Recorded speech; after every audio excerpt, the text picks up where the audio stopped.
Next to it, a blue gift box held the photo of the pregnancy test. 2 lines. I'd planned to wait until after he blew out the candles to tell him we were having a baby. That baby was 4 weeks old. After Ethan left, I stared at the cake for a long time. Then I started packing. ID card, prenatal checkup report, my mother's photo. I shoved them into my bag, my hands shaking so badly it took 3 tries to zip it closed. Ethan came back faster than I expected. He looked at the bag in my hand and sneered, "Running away? Where would you even go? Divorce?" I used all my strength to say that word. He didn't answer, just walked over and pulled the bag from my hands.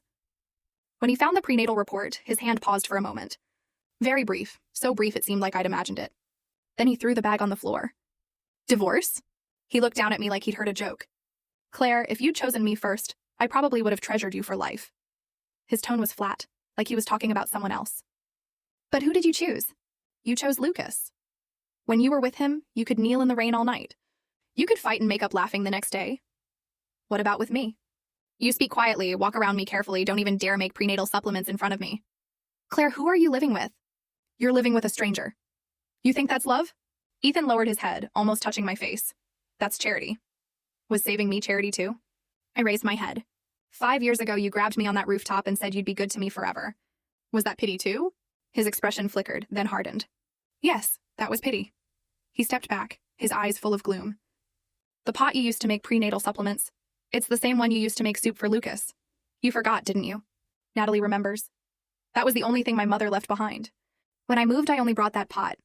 I used it for Lucas because it was all I had. I used it for Ethan for the same reason.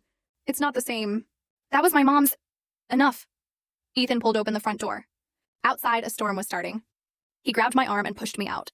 As I passed the shoe cabinet, my shin hit the corner and I bent over in pain. "Ethan, I'm pregnant." The moment those words left my mouth, his hand did pause for a moment. 1 second.